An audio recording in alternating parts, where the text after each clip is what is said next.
मित्रांनो नमस्कार, मी उमेश खणस. नीटच्या परीक्षेमध्ये पेपर फुटले, पुन्हा परीक्षा घेतली गेली आणि पेपर फुटीविरुद्ध दिल्ली इथं जंतर मंतर इथं खूप मोठं आंदोलन झालं. बरेच दिवस आंदोलन चाललं. देशाचे शिक्षण मंत्री धर्मेंद्र प्रधान यांना राजीनामा द्यावा लागला. या सगळ्या पार्श्वभूमीवर अत्यंत असंवेदनाशील वक्तव्य करणाऱ्या लोकांच्या वक्तव्यांची थोडीशी चर्चा करायची. महाराष्ट्राच्या मंत्रिमंडळात चंद्रकांत पाटील नावाचे मंत्री आहेत. त्यांना पत्रकारांनी एक प्रश्न विचारला, धर्मेंद्र प्रधानांच्या राजीनाम्याच्या संदर्भात विचारलं. त्यावेळी त्यांनी जे उत्तर दिलं ते असंवेदनशीलतेचा कळस आहे. त्यांनी असं सांगितलं की झाडावरून 2 आंबे तोडले म्हणून कोणी फाशीची शिक्षा देतं का? झाडावरून 2 आंबे तोडले म्हणून काय होतं? अशा प्रकारचं वक्तव्य हे संवेदनाशील वक्तव्य नाही. नीटचे पेपर फुटले, असंख्य विद्यार्थ्यांना त्याचा त्रास झाला. 20पेक्षा अधिक विद्यार्थ्यांनी देशभरामध्ये आत्महत्या केल्या आणि आंबे तोडल्याचं उदाहरण जर महाराष्ट्रासारख्या प्रगत राज्यातला एखादा मंत्री देत असेल तर त्याला संवेदनाशीलता असं म्हणता येणार नाही. चंद्रकांत पाटलांना आणि त्यांचं अशा प्रकारचं वक्तव्य स्वीकारणाऱ्या त्यांच्या पक्षाला भविष्यात आपल्या मंत्र्यांना सूचना द्याव्या लागतील की ज्या विषयाशी आपला संबंध आहे त्याच विषयाच्या अनुषंगानं बोला, असंवेदनाशील वक्तव्य करू नका. सदाशिव खोत नावाचे एक आमदार आहेत, शेतकरी पक्षाचे आहेत. यांनी एक ट्विट केलं, समाज माध्यमांवर जोरदारपणानं सांगितलं, देशात नरेंद्र, राज्यात देवेंद्र आणि शिक्षणात धर्मेंद्र हे कायम राहिले पाहिजेत, यांच्यात बदल होता कामा नये.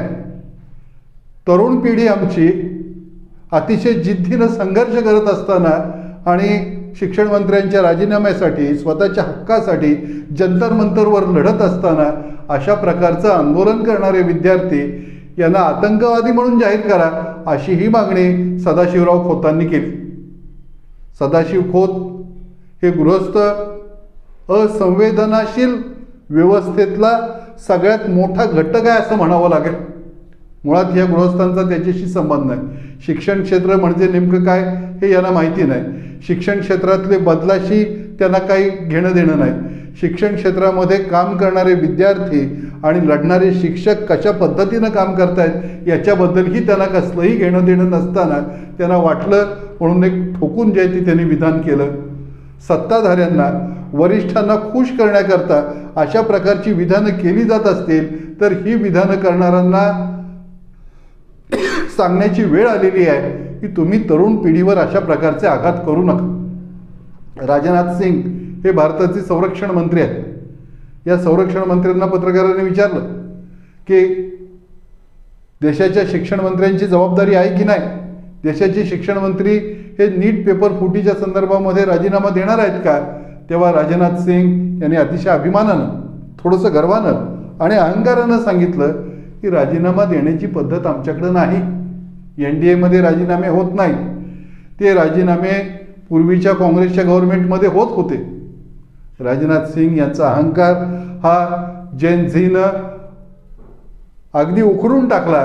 राजनाथ सिंग यांच्या बोलण्यामध्ये काही तथ्य राहिलं नाही, परंतु आमच्याकडे राजीनामेच होत नाहीत अशा प्रकारचं अत्यंत उर्मट आणि बेजबाबदार विधान एखादा मंत्री करणार असेल तर ही गोष्ट योग्य नव्हे एवढंच सांगितलं पाहिजे. निर्मला सीतारामन या देशाच्या अर्थमंत्री आहेत. निर्मला सीतारामन यांना पेपर फुटीबद्दल बोलत असताना त्याने असं सांगितलं की नीटचे पेपर फुटले, ठीक आहे, पुन्हा परीक्षा झाली. काही विद्यार्थी मला भेटले आणि त्या भेटलेल्या विद्यार्थ्यांनी मला असं सांगितलं की पेपर फुटले, पुन्हा परीक्षा झाली, त्याचा आम्हाला फायदा झाला, आम्ही चांगला अभ्यास केला, आम्हाला पुन्हा संधी मिळाली आणि त्याचा आम्ही पुरेपूर वापर करून जे आहे ते अधिक चांगला परफॉर्मन्स दिलेला आहे. या बाई देशाच्या अर्थमंत्री आहेत.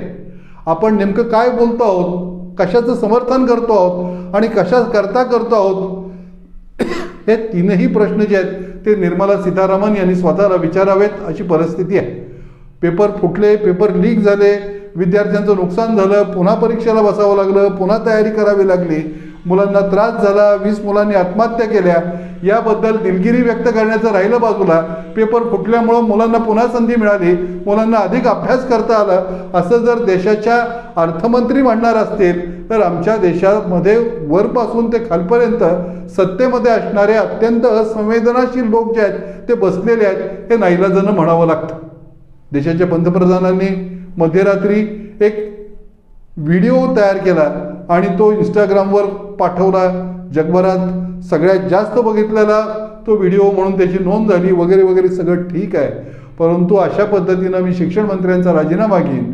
तुम्ही परीक्षेला सामोरे जात असताना आत्मविश्वासानं जा, तुमच्या मागण्यांचा मी विचार करेन, यापैकी काहीही न बोलता पंतप्रधान नरेंद्र मोदी यांनी त्यांचं भाषण संपवलं होतं. नवीन पिढी ही जागरूक आहे स्वतःच्या हक्काबद्दल आणि स्वतःच्या कर्तव्याबद्दल. त्यांना चांगली शिक्षण पद्धती देण्याची जबाबदारी जी आहे ती वरिष्ठ पिढी म्हणून आपली आहे, राज्यकर्ते म्हणून राज्यकर्त्यांची आहे. ही जबाबदारी टाळून अत्यंत बेजबाबदार विधानं करणारे देशाचे संरक्षण मंत्री, अर्थमंत्री आणि राज्यातल्या चंद्रकांत पाटलांसारख्या मंत्र्यांपर्यंत सर्वांना सांगण्याची वेळ आलेली आहे की तरुण पिढीला गांभीर्यानं घ्या. तरुण पिढी ही सजग आहे. नवीन पिढी ही सहन करते, याचा अर्थ असा नव्हे की ती कोणत्याही स्टेजपर्यंत गप्प बसू शकेल. तुम्ही जर ही असंवेदनाशीलता सोडली नाहीत तर तुम्ही सत्तेवर राहणार नाही. हा धडा तरुण पिढीनं धर्मेंद्र प्रधान यांचा राजीनामा घेऊन असंवेदनाशील वक्तव्य करणाऱ्या सत्तेतल्या सगळ्यांना दिलेला आहे. एवढं नक्की. जय भवानी, जय शिवाजी.